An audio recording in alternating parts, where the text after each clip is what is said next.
All right. So if you're tuning in, I'm guessing you're looking for some serious inspiration to like finally break free from debt. Yeah, and luckily for all of us out there, we're going to be looking at Debt-Free Diaries. It's this podcast, and they have just incredible stories from people who've climbed out of some serious debt. Yeah. And I mean, we're talking actionable strategies, right? Like mindset shifts. Oh yeah, the whole 9 yards. The whole 9 yards. Okay, so what I think is so fascinating about Debt-Free Diaries is that it's not just like the technical how-to stuff, like how to build a budget, but they actually dive into the emotional side of things. That's huge, yeah. The shame, the stress, the impact on relationships. Oh, absolutely. It's all there. It's all there. And hearing how others navigated, those rough waters can be incredibly empowering, I think. Absolutely. Okay, so first up, we have Sarah. She's a single mom of two, and she's staring down like this mountain of debt, $50,000 in debt. Woof. So you can just imagine the pressure she was under. Yeah. But her turning point came when she couldn't even afford basic school supplies for her daughter. Right. And that's when she knew something had to change. And this is where the Debt-Free Diaries stories, I think, get really insightful. Sarah didn't just start budgeting. She went all in on the envelope system. Okay. But here's the thing. She got hyper-specific. Groceries, utilities, gas, each kid's activities, separate envelopes for everything. Oh, wow. And once the cash was gone, that was it for the month. Yeah. No more dipping into savings or using credit cards. That takes serious discipline, but obviously it worked, right? It absolutely did. Yeah. Sarah also got creative with cutting costs. Think no spend challenges, clothing swaps with other moms, learning to make her own cleaning products. She even started this small baking business on the side, selling treats at local farmers markets. So it wasn't just about restriction, it was about being resourceful too. Right. Finding those extra income streams. Exactly. And what I found really inspiring was Sarah's focus on celebrating the small wins. Every time she paid off a credit card or hit a savings goal, she'd do something special with her kids, even if it was just a picnic at the park. Yeah. It kept her motivated Yeah. and reminded her why she was working so hard. I love that. I think celebrating those milestones keeps you from getting discouraged, especially when you're in it for the long haul. Oh, yeah. Speaking of which, our next story features John, who was drowning in over $100,000 of student loan debt. And he was determined to crush that debt, so he took a multi-pronged approach. His story is a masterclass in side hustling, Okay. but not just random gigs. John focused on his skills and interests. Okay. Like he tutored high schoolers in math, built websites for small businesses, and even got certified as a personal trainer. So he was diversifying his income streams, which is smart. Yeah. But I imagine juggling all of that with a full-time job must have been intense. Did he talk about burnout at all? He did, and that's where Debt-Free Diaries gets real. Right. John was honest about the challenges. He learned to prioritize sleep, said no to projects that didn't excite him, and even took like mini vacations to recharge. It's so important to prioritize self-care. Oh, You can't pour from an empty cup, right? Exactly. And what John's story really highlights, I think, is the power of building systems and routines. Okay. He had specific days for different side hustles. He batch cooked meals on Sundays and even used time tracking apps to maximize his productivity. Okay, now this is getting into the nitty-gritty, which I love. Uh-huh. This is the kind of actionable advice that people can actually use. Absolutely. And what's remarkable is that John paid off his entire student loan debt in 5 years while still enjoying life. Wow. His story proves that with a little bit of strategy and a lot of grit, you could achieve some incredible things. I love that. Okay, so now let's switch gears a bit. Okay. Our next couple, Emily and Jake, were hit with a wave of unexpected costs after buying their first home. We're talking $80,000 in debt. They learned the hard way that homeownership isn't always sunshine and roses. Their story is a cautionary tale for anyone thinking of buying a house. Yeah. They factored in the mortgage, sure, but completely underestimated things like property taxes, insurance, and the inevitable repairs that pop up. Right. It really threw them for a loop. So how did they dig themselves out of that hole? Was it more side hustles? That was part of it. But what's truly fascinating about Emily and Jake's story is their focus on frugality and teamwork. Okay. They became masters of DIY, learning to do their own home repairs and renovations. Wow. They transformed their backyard into this thriving vegetable garden Oh, wow. and even started selling their surplus produce at the local farmers market. Hold on. So they connected with Sarah from our first story. Exactly. That's so cool. Debt-Free Diaries isn't just about individual stories. It's about building this community of support. I love that. And Emily and Jake's story proves that tackling debt as a team can not only save you money, but also strengthen your relationship. Okay, I am officially hooked on this podcast. Every story has these little nuggets of wisdom that you wouldn't expect. What else have we got? Well, next up we have Carlos, who was carrying $70,000 in debt and had a real aha moment when he calculated how much interest he'd be paying if he only made minimum payments. Right. And that's when he decided to take control of his financial future. This is where things get interesting.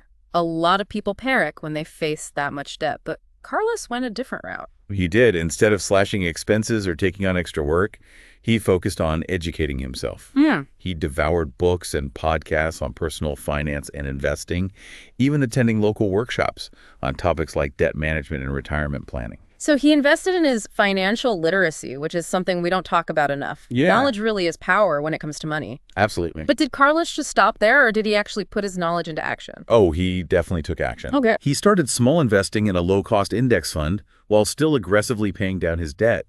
He even negotiated lower interest rates on his credit cards and refinanced his student loans to save on interest payments. So he was working on all fronts, reducing expenses, increasing income, and optimizing his debt. That's a holistic approach that I bet a lot of listeners could learn from. It is, and what I find inspiring about Carlos is that he didn't shy away from seeking professional advice. Okay. He met with a financial advisor to create a long-term plan and even attended free financial literacy workshops offered by his local credit union. He was proactive and resourceful in every aspect of his journey. That's a great point. There are so many free resources available, but sometimes you need that personalized guidance to really get on track. Exactly, and that's what Debt-Free Diaries does so well. It encourages listeners to explore all their options and find what works best for them. Okay, I'm already feeling more empowered just hearing these stories, but I'm curious, did any of the guests take a less traditional approach to tackling debt? Absolutely. Our last story for this part of the deep dive features Lisa, who took a more radical approach by embracing minimalism to conquer her $40,000 of debt. Oh, okay. Her journey goes beyond just finances. It's about aligning your spending with your values and finding contentment with less. I'm intrigued. Tell me more about Lisa's minimalist journey. Well, Lisa realized that her spending habits were driven by stress and social pressure. Okay. She was constantly buying things she didn't need just to keep up with appearances or fill an emotional void. That's so relatable. It's easy to fall into that trap of consumerism, especially in today's world. Exactly. And Lisa's solution was radical, but effective.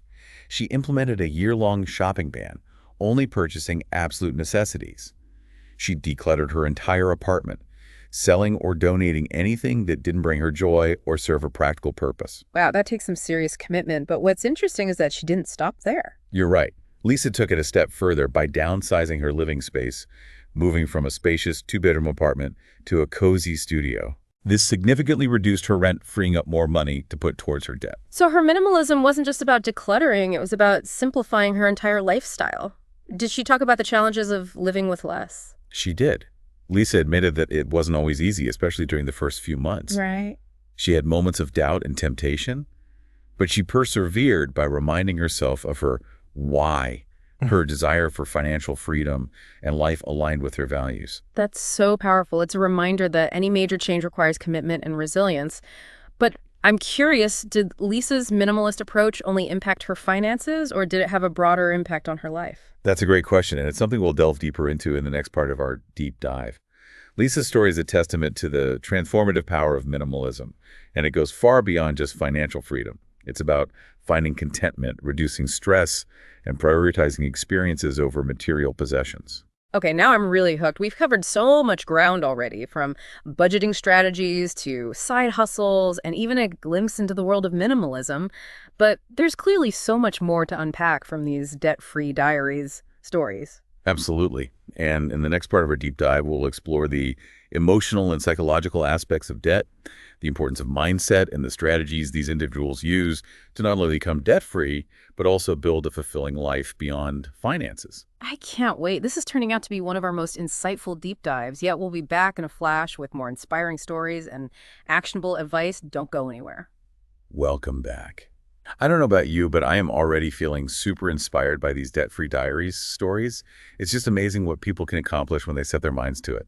It really is what strikes me is how each story reveals a different layer of this journey, right? It's not just about, crunching numbers. It's about mindset and resilience and even community. You're so right. And speaking of community, remember How Emily and Jake ended up connecting with Sarah, our single mom baking extraordinaire at the farmer's market. Oh, yeah. That's such a perfect example of how Debt-Free Diaries fosters this sense of support and shared experience. Yeah, totally. It's like they formed this real-life support group, sharing tips, celebrating wins, and lifting each other up during the tough times. Absolutely, and that's something the podcast really emphasizes. You don't have to go through this alone. You don't have to. There's something so powerful about knowing that others have walked this path before you and come out stronger on the other side. Yeah, It makes the journey a lot less intimidating, wouldn't you say? for sure. For sure. And speaking of journeys, Lisa's minimalist approach really resonated with me. Yeah. Leaving behind a spacious apartment for a smaller studio, that's a big shift. I'm curious about that too. It's one thing to declutter your belongings, but to actually downsize your living space, that's like next level minimalism. Yeah. What motivated her to make such a drastic change? Well, according to Lisa, it wasn't just about saving money on rent, although that was a huge factor. It was about challenging her assumptions about what she truly needed to be happy. Oh. She realized that a smaller space forced her to be more intentional about her possessions and prioritize experiences over material things. So it was like a mental and emotional decluttering as well. Exactly. Lisa talked about how she started spending more time outdoors, exploring local parks and hiking trails instead of shopping or watching TV. She also reconnected with old friends and started taking classes to pursue her passion for photography. Wow, so her minimalist lifestyle actually opened up new possibilities and experiences for her. It wasn't about deprivation, it was about redirection. That's a great way to put it, and it ties back to something we talked about earlier, the importance of finding your why. Yeah. For Lisa, it was about aligning her spending with her values and creating a life that felt more authentic and fulfilling. Okay, I'm seeing a pattern here. Every single story we've discussed, from Sarah's budgeting triumph to John's side hustle mastery, comes back to this idea of having a strong why. It's so important. It's like the fuel that keeps you going when things get tough. Absolutely. It's that internal compass that guides your decisions and helps you stay focused on the bigger picture. And Debt-Free Diaries doesn't just tell you to, find your why. They give you practical tips for uncovering those deep-seated motivations. Okay, spill the beans. What kind of tips are we talking about? Well, one suggestion is to visualize your ideal future.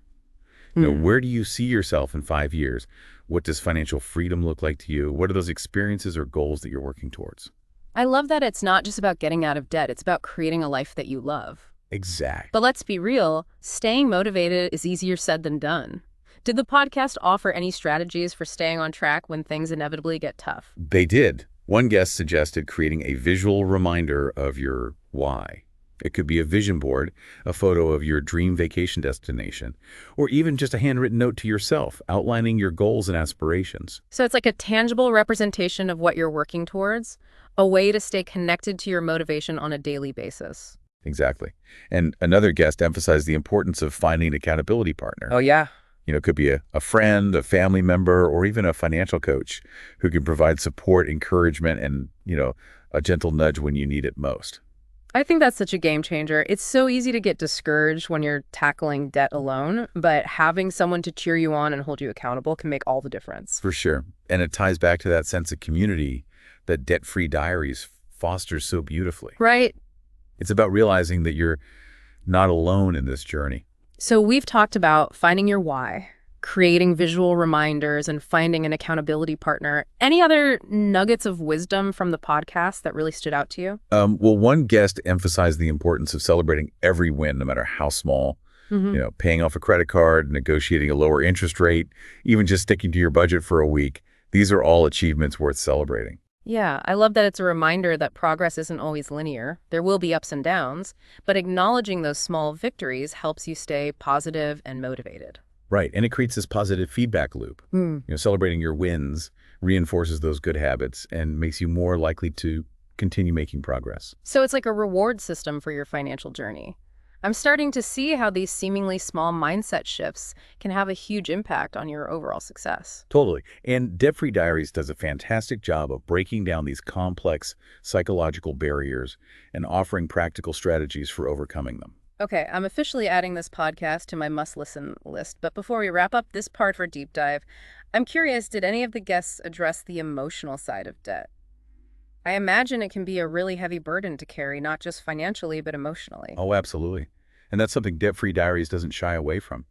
Several guests talked about the shame and the stress and the anxiety that often accompany debt. So how do they cope with those feelings? Did they offer any advice for managing the emotional toll of debt? Yeah, one guest suggested practicing self-compassion.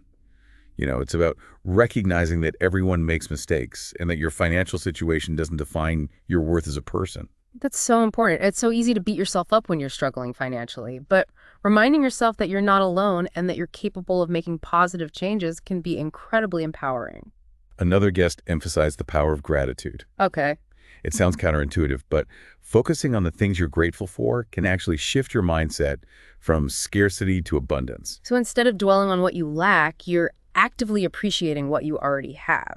That's such a powerful perspective shift. Did the podcast delve into any specific gratitude practices that listeners could try? They did. One guest suggested keeping a gratitude journal where you write down 3 things you're grateful for each day. It could be something as simple as a warm cup of coffee, a beautiful sunset, or, a supportive friend.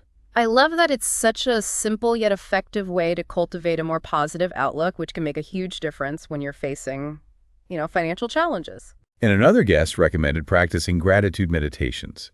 There are tons of guided meditations available online that can help you focus on the present moment and appreciate the abundance in your life. Okay, I'm definitely sensing a theme here. Debt-Free Diaries isn't just about providing financial advice. It's about equipping listeners with the tools and mindset to create a fulfilling life regardless of their financial situation. Yeah, you've hit the nail on the head. And that's what makes this podcast so unique and so inspiring. It's not just about getting out of debt. It's about reclaiming your power, aligning your actions with your values, and building a life that feels truly authentic. I'm blown away by the depth and practicality of these Debt-Free Diaries stories. We've covered so much ground already, and I'm eager to hear what other insights await us in the final part of our deep dive. Me too. We'll be exploring some advanced financial strategies, delving deeper into the concept of financial self-care, and wrapping up with some thought-provoking questions to help you apply these lessons to your own life. Don't miss it. We'll be back in a flash to finish unpacking these incredible stories and equip you with the knowledge and inspiration to embark on your own debt-free journey. Okay, we are back for the final part of our deep dive into Debt-Free Diaries. And I don't know about you, but I'm feeling energized and ready to tackle, all my financial goals. I love that energy. And what better way to wrap up this journey than by exploring some more advanced strategies for building lasting wealth, right? Because remember, getting out of debt, that's just the first step. Yeah. It's about creating that foundation for a secure future. Absolutely. So what kind of advanced strategies are we talking about? Did any of the Debt-Free Diaries guests share any secrets to building wealth? One guest who had paid off, 6 figures of debt and built this huge investment portfolio, he really emphasized the power of automation. Okay. He set up automatic transfers from his checking account to his savings and investment accounts each month. Huh. So basically, he was consistently saving and investing without even having to think about it.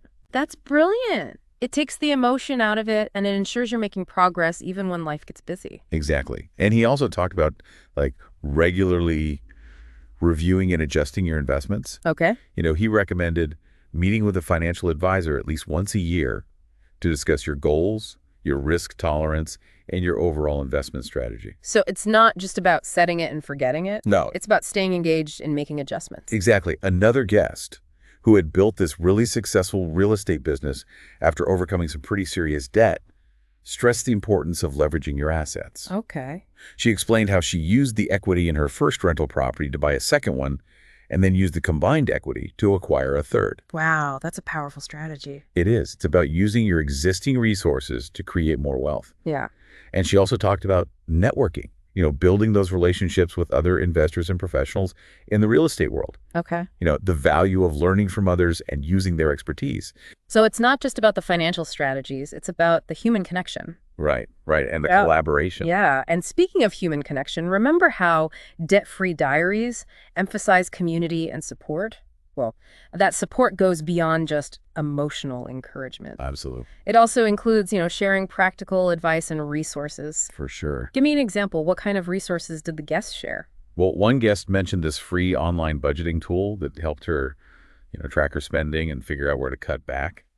Another guest shared a website that offered free financial literacy courses on things like investing and retirement planning and debt management. That's incredible. So Debt-Free Diaries isn't just a source of inspiration, it's a practical toolkit. Exactly.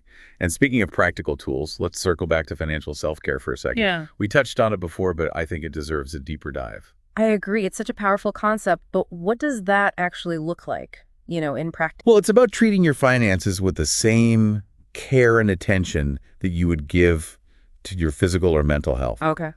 It's about setting boundaries, saying no to unnecessary expenses, and prioritizing your financial well-being. So it's not about deprivation. No, It's about making conscious choices that support your well-being. exactly. And it also includes seeking help when you need it. Right.